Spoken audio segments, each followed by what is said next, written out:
There we go. I'm resuming recording. Actually, I'm looking at, oh yeah, there in your top left of your screen, there should be something telling you that this is being recorded. Oh my gosh. Okay. Yeah. Um, there should be something telling you this is being recorded. I've already shown you a couple of the initial questions, it looks like. But anyway, let's see how we can do here with what I'm going to do.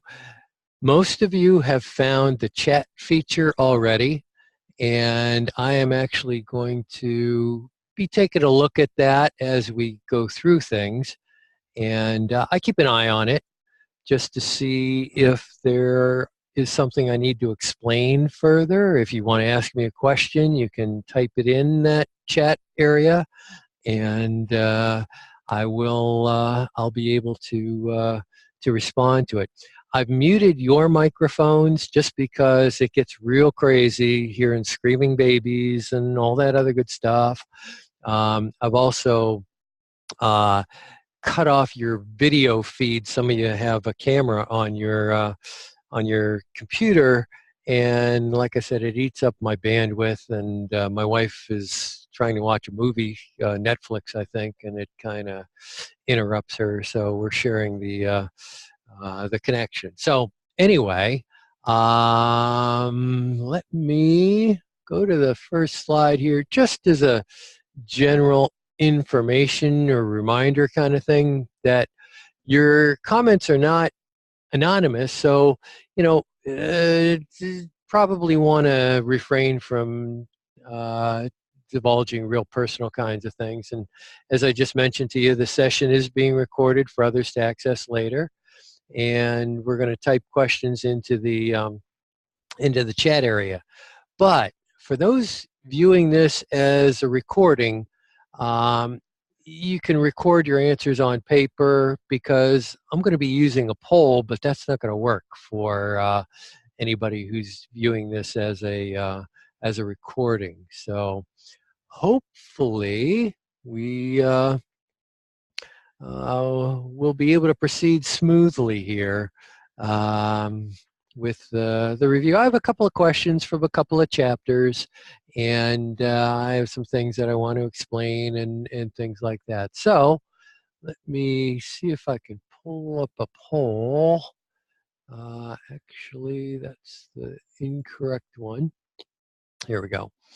And I'm going to actually pull up our first question here. The goal of psychology that is most concerned with using psychological knowledge to help bring about desirable behavioral outcomes is what? And if I launch the poll here, it should come up on your screen that you can answer or enter your response below.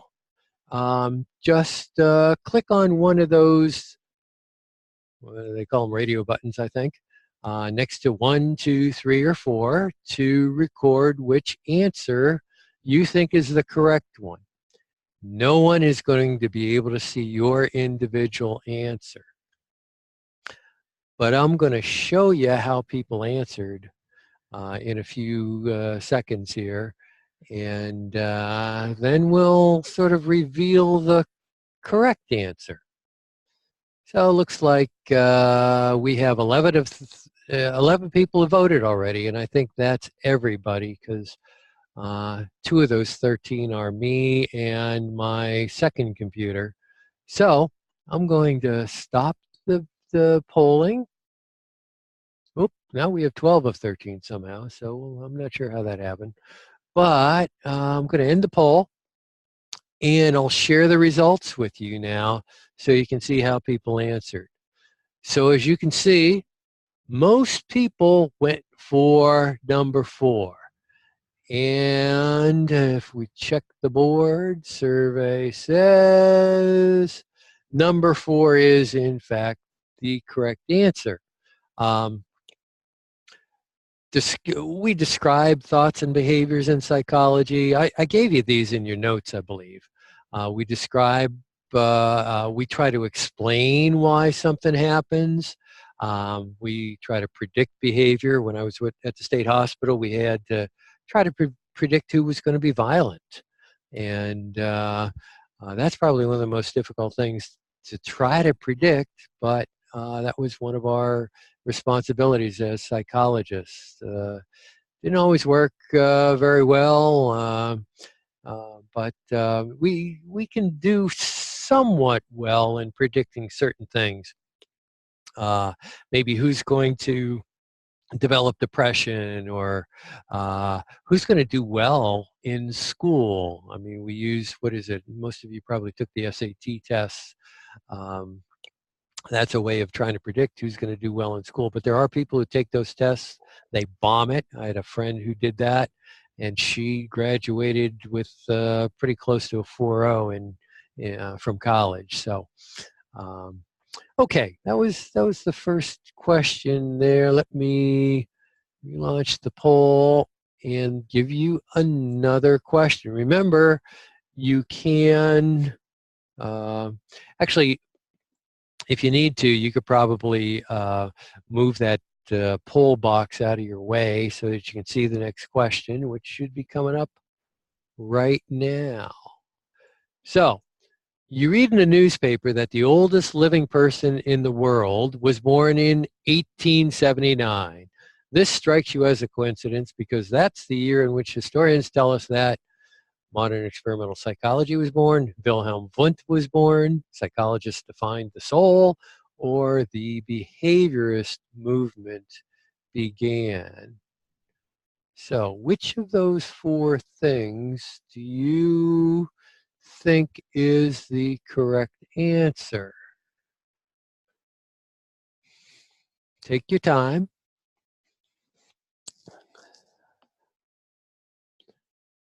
What happened in 1879, basically? Now, if you're sitting at home, you could probably pull out your notes if you wanted to, or that little 3x5 card that you're going to be able to use during the exam.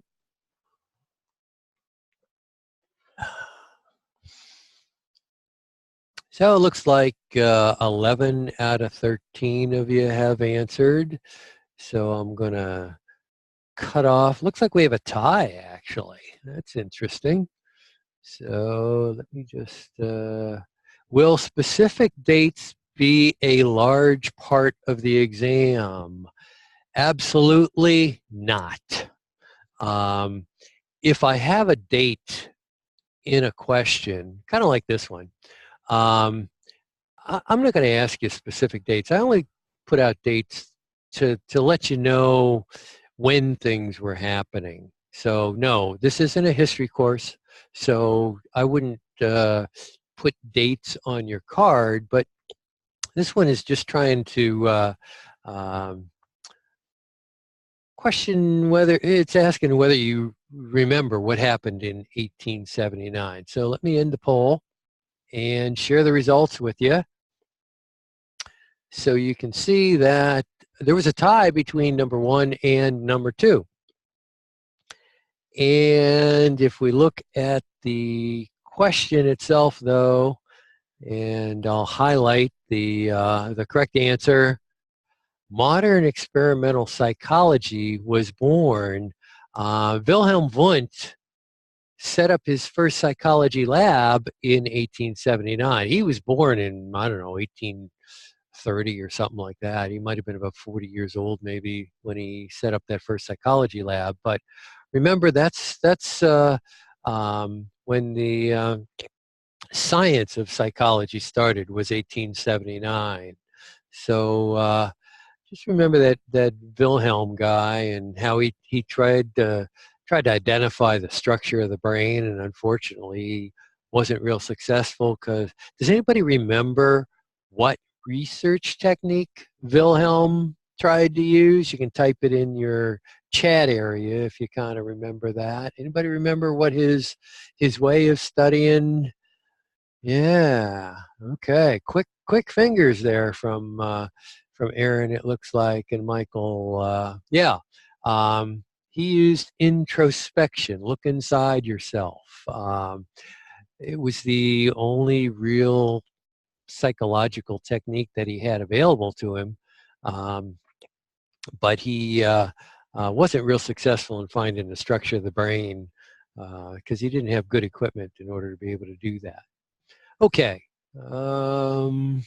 Again, I'm checking the chat area to see if anybody has any questions, but I'll give you a fresh polling thing here, and let's look at another question here. Oh, this is chapter 2, research methods here. And an activist stops people at a shopping mall and asks them questions about their attitudes toward gun control. Which research technique is being used? I think I gave some of you a preview of this as I was setting things up. So you might know the answer, or you might have a good idea of what the correct answer is. Looks like we're unanimous so far as to what type of research technique is being used here. Just as I say, we have unanimous, somebody goes in another direction. So we have 9 people out of the 13, 10 out of 13 have registered to vote. I don't think this one's real difficult, but just one of those, I think I put up about 4 or 5 different, well, in fact, these are the research methods or techniques that I had put up on the board now that I look at them. And looks like 11 out of 13 people have entered a response. So I'm going to end the poll and share the results with you so you can see that 82% of you, actually 9 out of 11, went for number 1, survey, which is in fact the correct answer.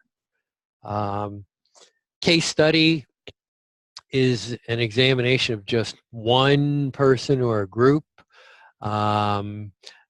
We can probably interview them. I guess that's a type of research technique. Naturalistic observations, where I go stand on the corner and try to observe drug dealing and probably risk my life doing that. But there was a woman, Diane Fossey, who went and lived with the apes for a while. And she may still be alive. I'm not sure. I think Gorillas in the Mist was a movie about her naturalistic observation. Experiments, I think we'll get to that in a few minutes here as well. But survey or questionnaires is the correct answer here for this question. Okay, let me give you another one. Oh, looking at correlation coefficients here, and give you a fresh way of voting here. Which of the following correlation coefficients, you better understand this come exam time, which of the following correlation coefficients expresses the strongest relationship between 2 variables? Strongest relationship between 2 variables.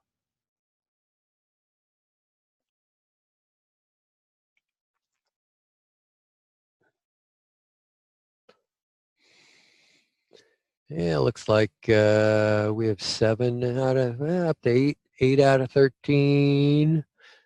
Looking for the strongest relationship between 2 variables. Which of these correlation coefficients or correlation numbers shows the strongest relationship between 2 things, 2 variables, 2 things we can measure? Yeah, it looks like we're at about 10 out of 13 people have registered a response here. So we're at 11 out of 13. So I'm going to end the poll and let you see that number 4 was chosen by 73% of you.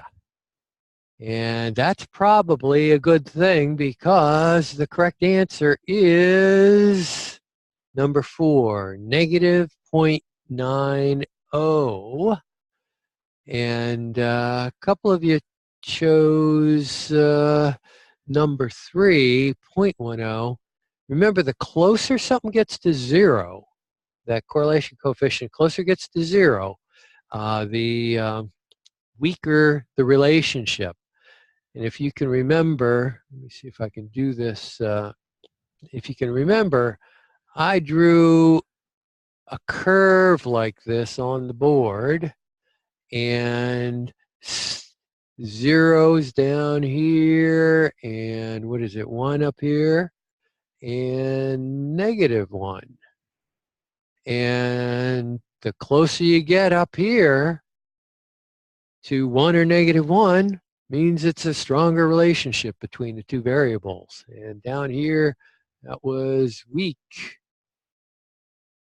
Boy, is my writing terrible on the board and not real good here on the screen either. But I think you get the point. Hopefully, laugh out loud, right? So I'm hoping everybody understands that for tomorrow. The closer the correlation coefficient gets to, I'm sorry, I said tomorrow for the test. Some of you, I realize, have it on Wednesday. So anyway, the closer the correlation coefficient gets to -1 or 1, the stronger it is. Now, if you remember, whoops, I didn't draw that too well. If it's 2.87, what happened? Anybody want to type in? What happened if you got a correlation coefficient of 2.87? You can type that in the chat box. What do you think happened? Yeah, you can't. Miscalculation. Your calculator broke. Computer's messed up. Your figures are all off. You used the wrong formula, whatever. Can't get a correlation coefficient that's greater than 1 or -1. And I think I said in class, we rarely get these perfect correlations either. Okay. So it looks like people are staying awake out there. That's good. So let me give you another question. Why can't I do that? Okay, maybe I have to. Oops. Let me try this.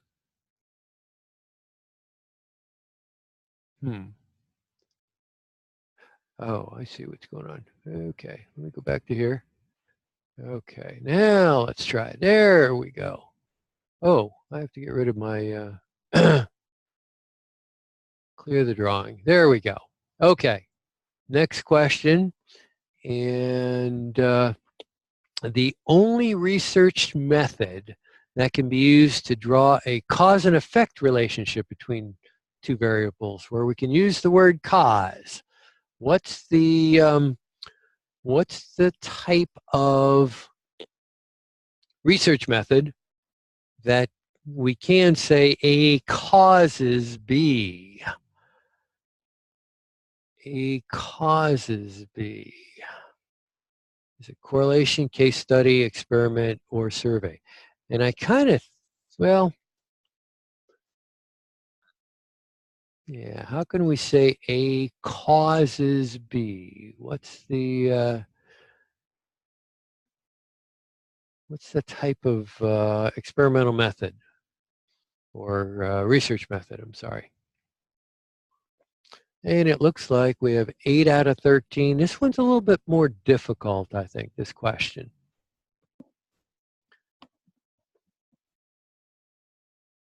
So we'll wait just a few more. Oh, we're up to 10 out of 13.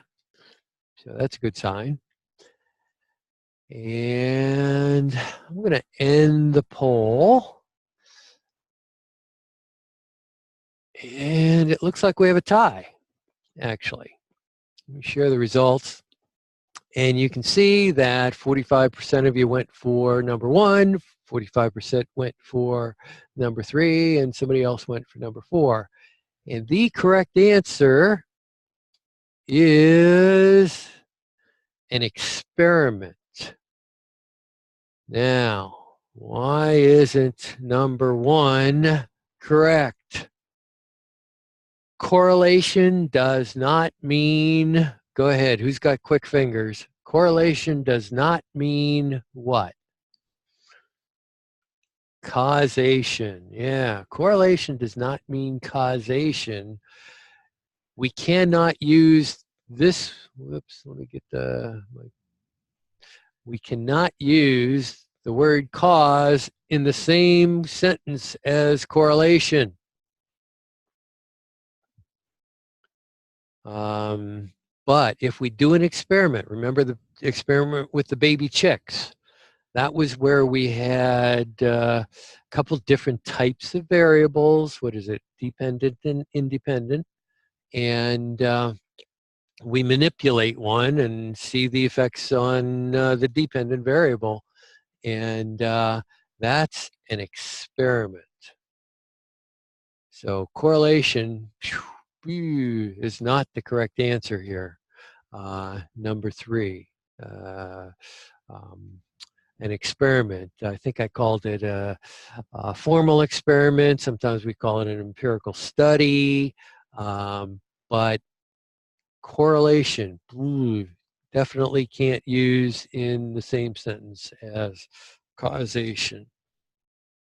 It's an okay starter point for doing research, but it's not as powerful as an experiment. Okay, let me clear my drawings there, and let's go on to another question here. Oh, another one from Chapter 2. I think I said to you that Chapter 2 lends itself to a lot of questions. So there's going to be a lot of information on the exam from Chapter 2, which provides a baseline measure of behavior for comparing whether or not the dependent variable had an effect on the the independent variable had an effect on the dependent variable. Baseline measure means, before you kind of get started measure. If you've ever gone on a diet, you weigh yourself before, that's your baseline, and then you compare everything to that. So which of these things, experimental group, control group, random sample, randomly assigned group, which one provides a baseline for comparing whether or not the dependent variable had an effect on it? Did I say dependent variable again?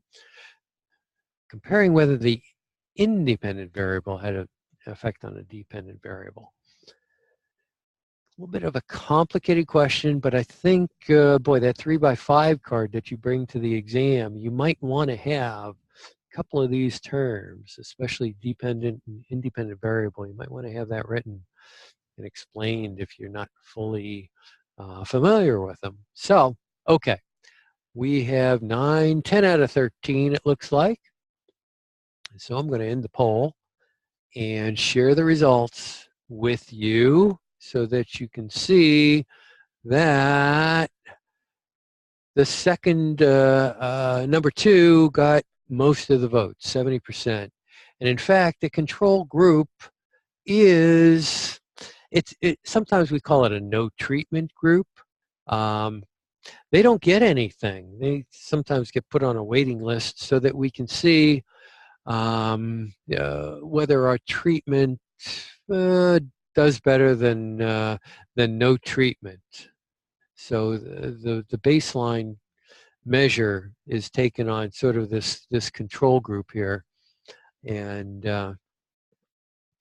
then we compare them maybe to the one group of chicks who got a small dose of testosterone or a bigger dose of testosterone. We can kind of compare these two to see if there was a quicker growth, more aggression, etc. Okay. Could control group, I'm not sure if I explained very much in class about them, but on the right-hand side, well, right or left-hand side, out in the margins in your textbook, they often have definitions of certain terms, and you probably want to be familiar with some of those definitions of those terms, just as a way of studying. So, okay, let me clear that off. And again, I'm looking to see if anybody has any questions and not seeing any. So this one's just for fun. And uh, not on the test. People usually fall in love with someone very different from themselves. In other words, opposites attract. True or false? What do you think?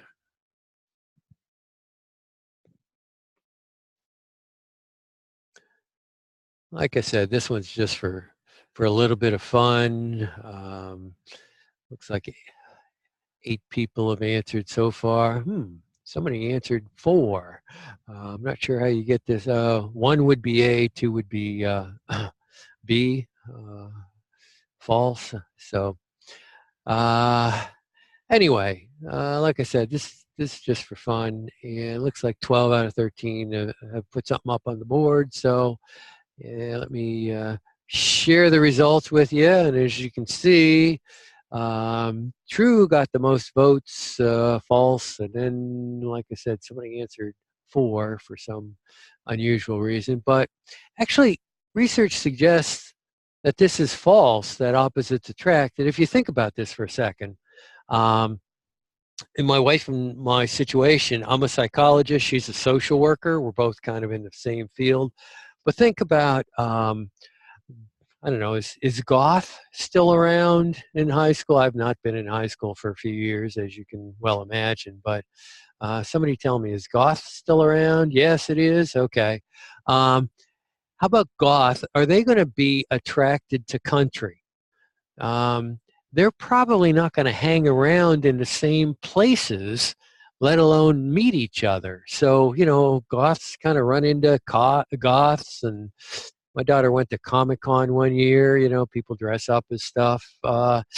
You're more likely to fall in love with someone similar to yourself rather than the opposite. Now, that doesn't hold in all cases, but general patterns seem to support that idea.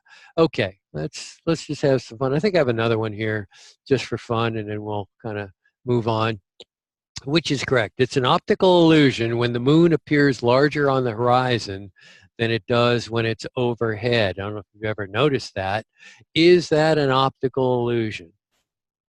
True or false?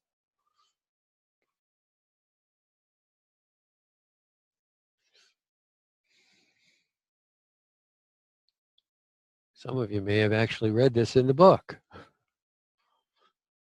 because I think it is in the book, actually, this one.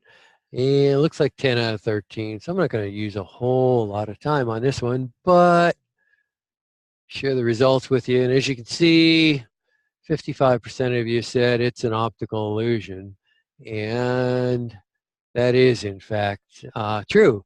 In fact, trying to think, the moon probably is further away when it's on the horizon, and then when it gets overhead, it actually may be closer to us. But because when it's on the horizon, it's sort of contrasted against buildings and stuff like that, it appears huge. And then when it gets up in the middle of the sky, there's nothing to compare it to. And it looks a heck of a lot smaller. But it's not really growing, or, what did I cover in class? Perceptual constancy. It doesn't grow or shrink. And the I guess our distance from it when it's on the horizon versus overhead probably isn't so big of a difference to make it appear so different. But yeah, it's definitely an optical illusion that's happening. Okay, I think I have something maybe from chapter 3 here. Let's see what I got. Ooh, okay. Yeah, this is chapter 3. The part of the neuron responsible for carrying the neural message from the cell body to the terminal buttons is what? Let me relaunch the poll. That's what I want. So you should be able to vote now for what you think is the correct answer. So which part of the neuron carries the message from the cell body? If you remember, that was sort of the palm of my hand to the terminal buttons. What's the correct answer? Looks like either you studied well, I taught it well, or I gave you a lot of good hints, but we're 9 for 9 right now. Oops, just when I say that, somebody comes up with a different answer. Wouldn't you know it? They call that announcer's curse or something like that. He hasn't struck out in 5 days. Then he strikes out. So it looks like we have 10 out of 10, 11. 11 out of 13. So I'm going to end our poll here. Something I didn't mention, or maybe I did, I just mentioned a few minutes ago that Chapter 2 has a lot of questions, and I think Chapter 3 has a lot of questions too. There's about 8 from Chapter 1, 16 Chapter 2, 16 Chapter 3, and 8 from Chapter 4. So you can expect to see a lot of these questions or related questions from Chapter 3. So let's show you how people voted. 91% of you went for axon, which is in fact the correct answer. The dendrites receive messages. Remember that? They're like the fingers, and then what was it? The cell body is next, and then the axon was my long arm, and then those terminal buttons that spit out neurotransmitters. Okay, so I said bring a number 2. Yeah, it's a Scantron test. So yeah, bring a number 2 pencil to the exam. And just as a reminder, if you see Tessa's comment over here on the side, Tessa is in the Tuesday, Thursday group. Some of you are Monday, Wednesdayers, so don't be alarmed when you see different dates for the exam. Okay, let's look at another question. And I did give you a clear voting slate here. The gap between neurons, I hope everybody gets this one correctly, but who knows? Gap between neurons. Synapse, receptor, threshold, axon, terminal.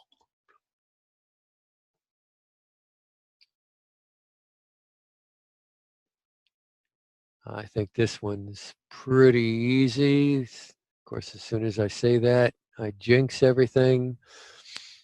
But 7 people out of 13 have answered so far. Pretty sure I drew this on the board. Gave it to you in your notes.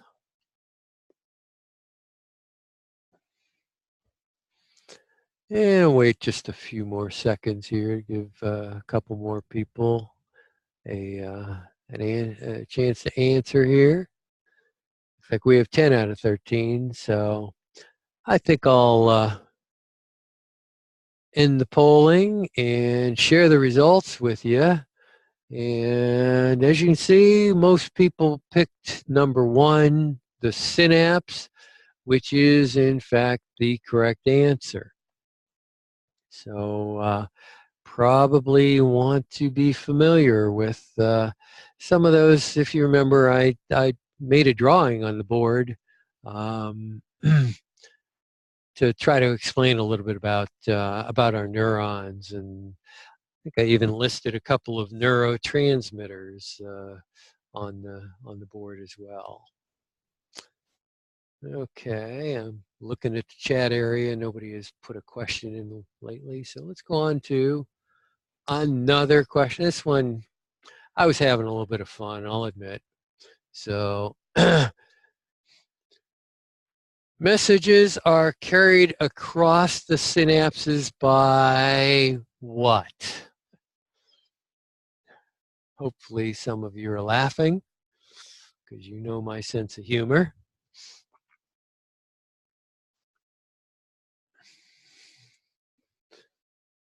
So how are messages carried across the synapses? I think I've actually given you the answer in the last couple of minutes. And it looks like 6, 7, we're up to about 8 out of 13 have put in a correct answer so far, which is good.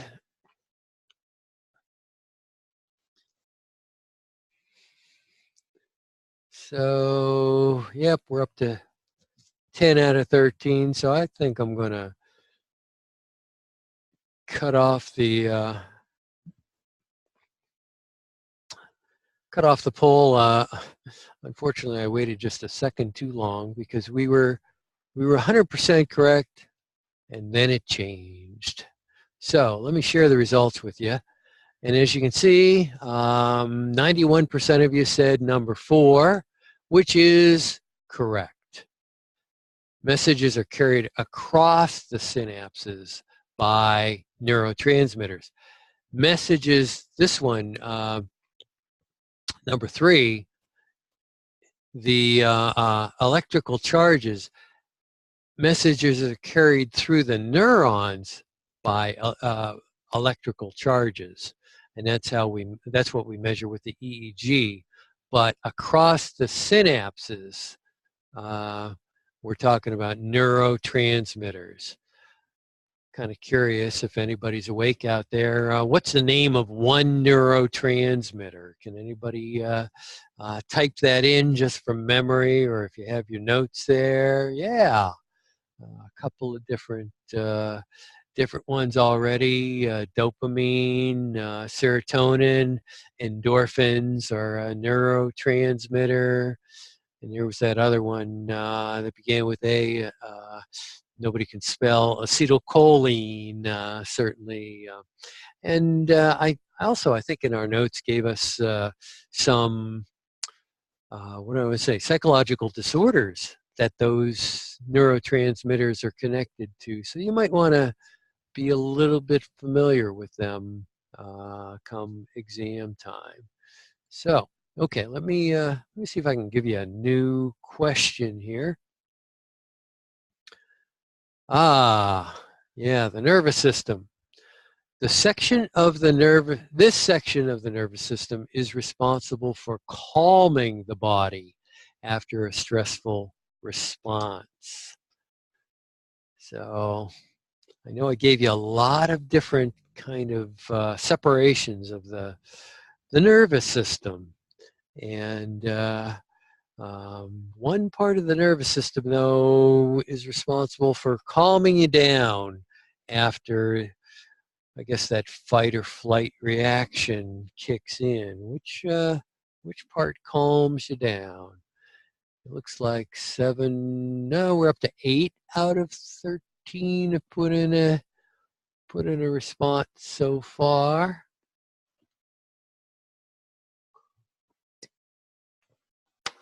Sorry, I had to take a little coffee break there.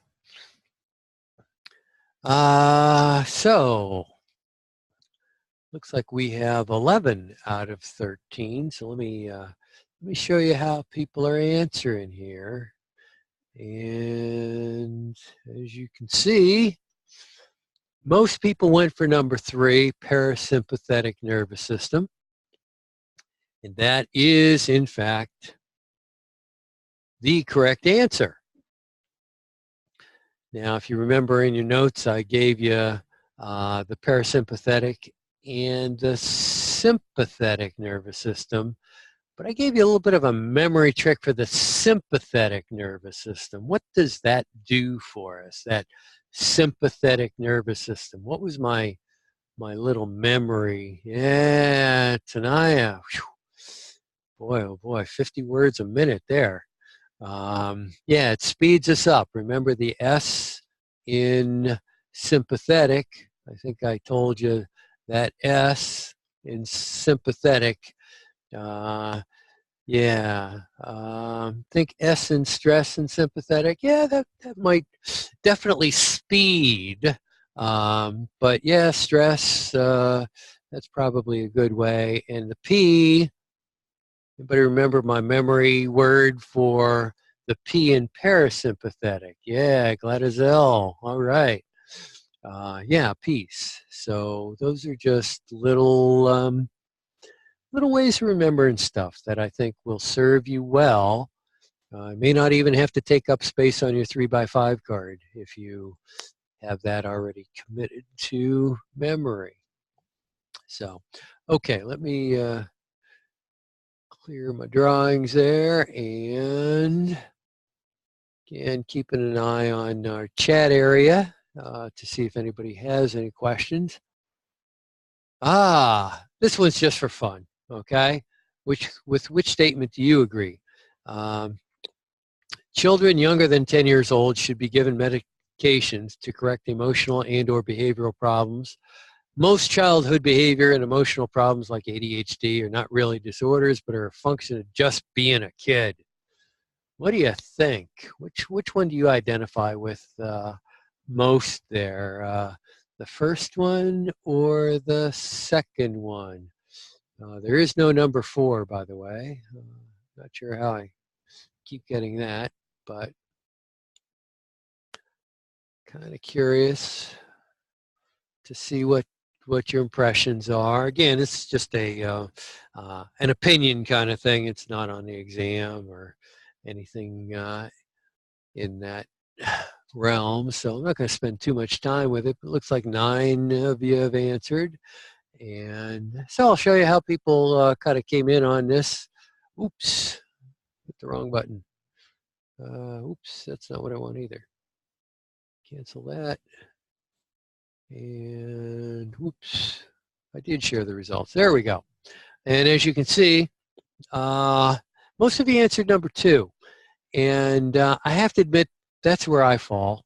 A lot of behavioral and emotional problems are not really disorders, but part of being a kid. But I have seen instances where number 1, as much as I dislike medications, on occasion, especially if a kid's having real difficulties in school and medications are the only thing possible to pull out of our bag of tricks, I have seen them be beneficial.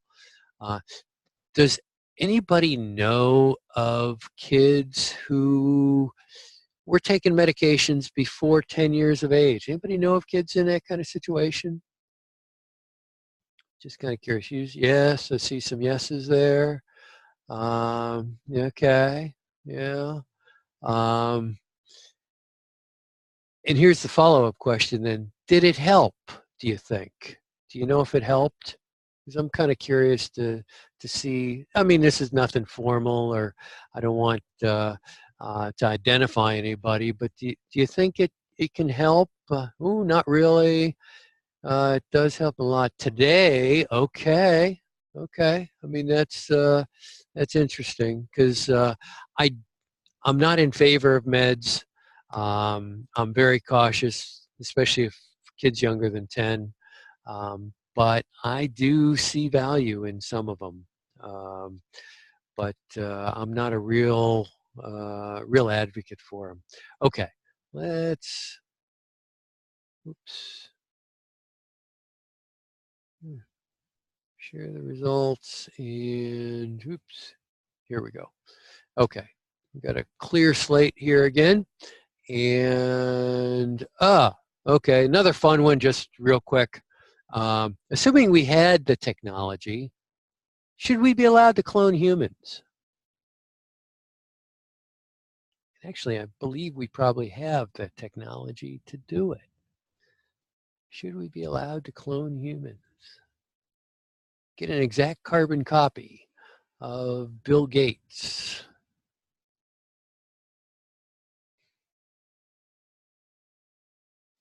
Some really sexy actor. Should we be allowed to clone him? Donald Trump.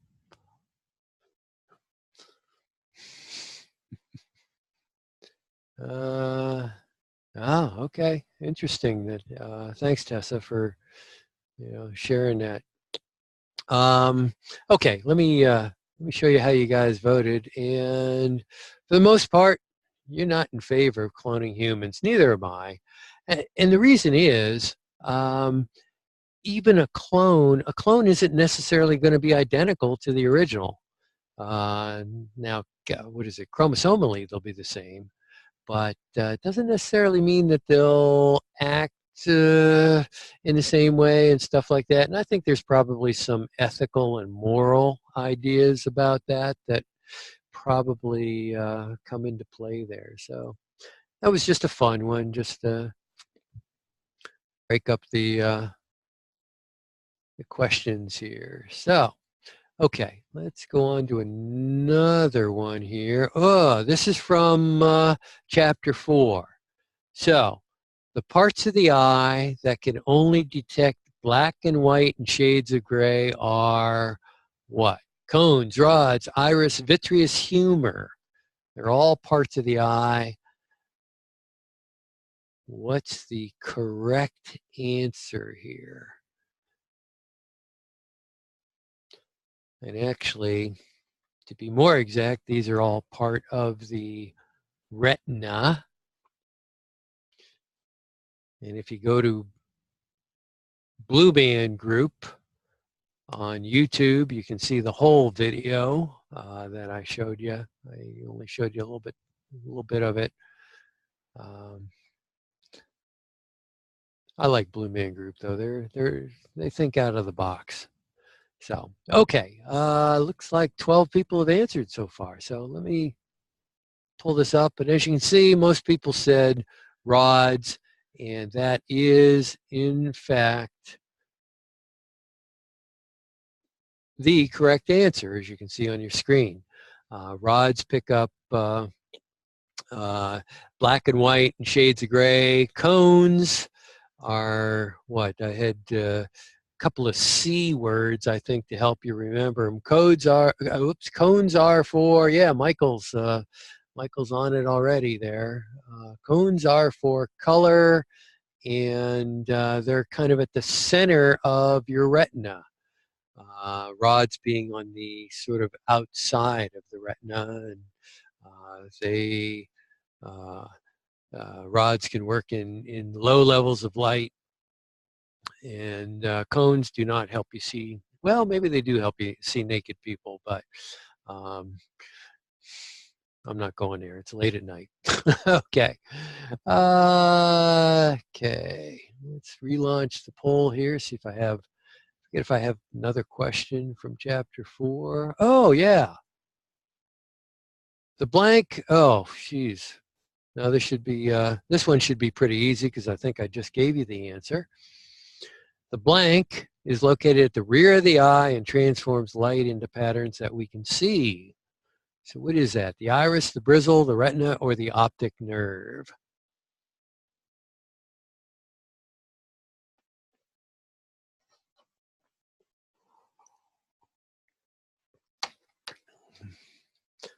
Yeah, it looks like we have 9 people out of 13 to put in a vote.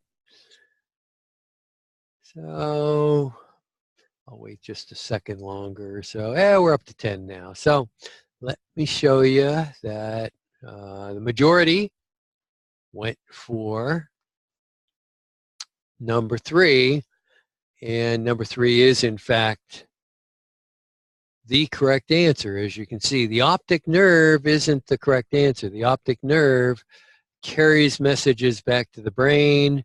And anybody remember what's at that spot on the retina though? What did I call that in class in your notes? See how quick your fingers are. Yeah, it's the blind spot because there's no rods or cones there, so it can't sense anything. But it sort of grabs information from the rods or cones around that optic nerve area and sends those messages to the brain, so that you don't really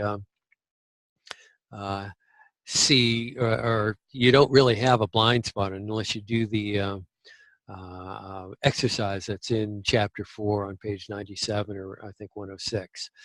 I'm kind of curious, did anybody do that blind spot test and have it work? Anybody watching the chat area here? Anybody take the time to do that?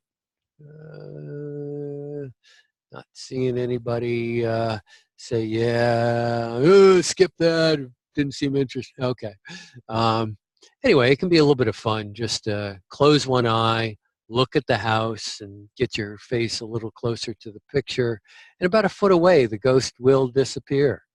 And that's because its image is falling onto the optic nerve there. This optic nerve, remember, has no rods and cones, and as a result, it's a blind spot. So just kind of a interesting experiential learning kind of exercise, as we call it. Okay, let me get rid of my drawing here and get my mouse back and see what else I got. Oops. So why is, okay. Yep. Okay, now we've got it. So, okay, we're kind of out of questions here. The ones that I had prepared for you guys, but I'm looking at the chat area to see what kind of questions you might have that I can still answer. Remember, this is a multiple choice test. As I said before, we're going to be using Scantron, those little computer scoring things. And you'll need a number 2 pencil to respond to the questions. You can, like I said, for all my exams, you can use a 3x5 card, whether it's a the final or our first 3 exams.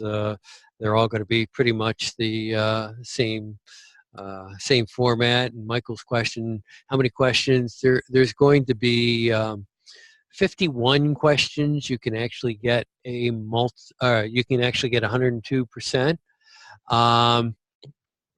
The average grade, this is what scares me, because I'm probably, I could consider myself a lousy teacher if I just go on this, but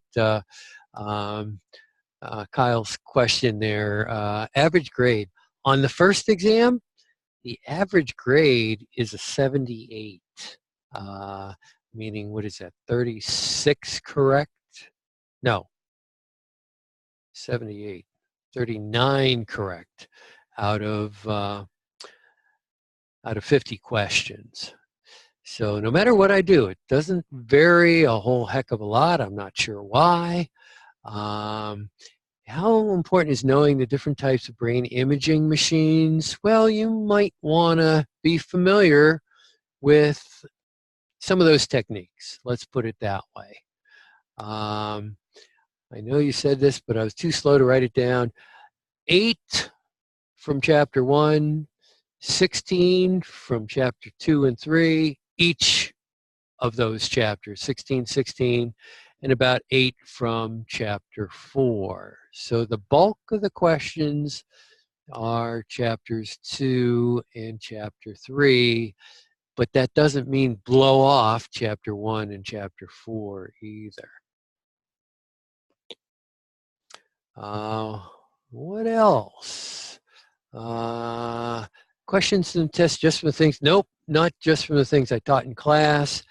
Might be 70% of the questions reflect stuff I've taught in class, but I know there are questions on the exam that I did not cover that material in class. I figure you bought the book, so I'd challenge you to read it a little bit. I don't want you to memorize it, though. There was that whole page in chapter 1 on different subfields of psychology. Oh my gosh, don't memorize that. You'd be wasting your time. I did give you some sort of biological kinds of things to focus on. I mean, you already know what the sympathetic and parasympathetic nervous systems are. But I tried to include a lot of stuff in your notes. If you took good notes, I think you'll be in really good shape. But I would say you still want to have gotten acquainted with what's in the textbook to some degree. How long will the exam take? Well, you have an hour and 15 minutes. And I would say that the exam will take as long as you take in order to finish it. Some people are done in about 25 minutes, but don't let that freak you out, especially if you have test anxiety. You have an hour and 15 minutes. In fact, I sometimes, if you're not done, I'll hold the next class out a few minutes in order to help you get complete the exam. So don't get freaky on how much time there is. Do you need to know most of the women in psychology? No, I don't think that's. I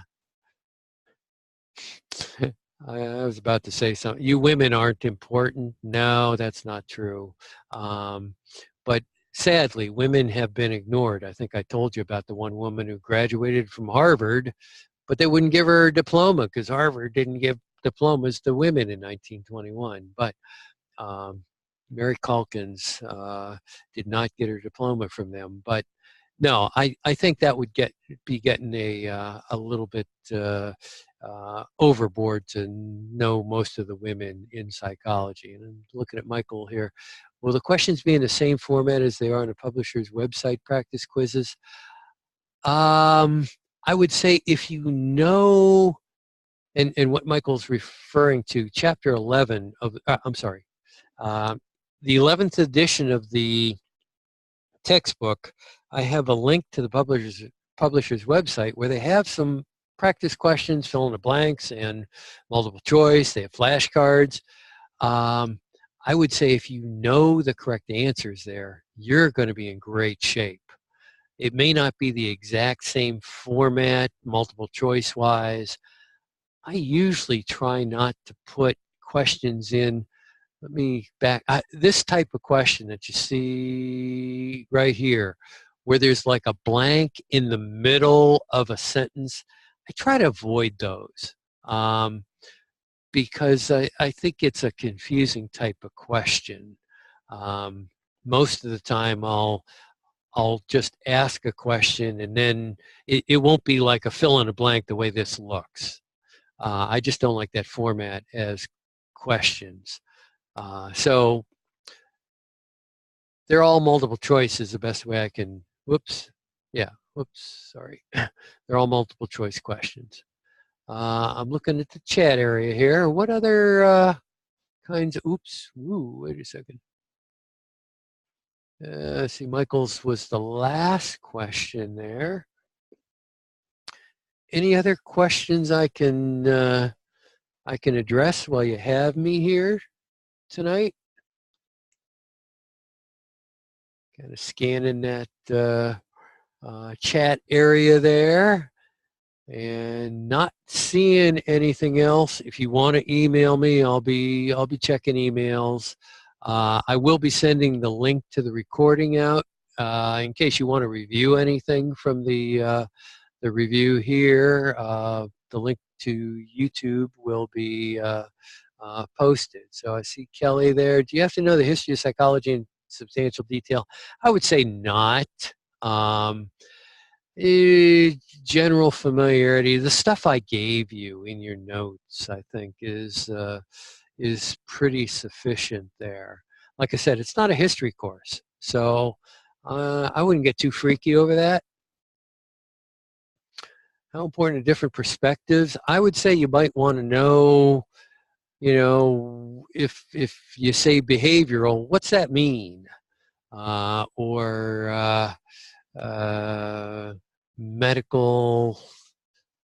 Yeah, I would say you might want to know a little bit about general things of the perspectives that I presented. That might be, again, memorization. I don't know. It's hard. I know this is your first exam with me, and it's hard to know what kind of questions I ask. But I don't get too nitpicky. But then again, I've been in the field for 40 years, so I kind of assume some knowledge, and maybe it may not be there. So anyway, I'm hoping this has been helpful. Like I said, I'm going to do this before every exam, and it's just something that I enjoy doing, and hopefully you find it helpful. And I will then see you at the exam. Then you are welcome, Kayleen. I'll see you. I'll see you in class, Christine, Michael, Tessa, yeah, Gladyselle, Aaron. Just trying to help you as much as I can. So yeah, Tanaya, you are welcome. Go kick your brother for me. Janet, I'm glad you were able to get through with your iPad. People who were trying to use iPhones, we had some problems with. So anyway, have a great night. And like I said, I will see you at the exam.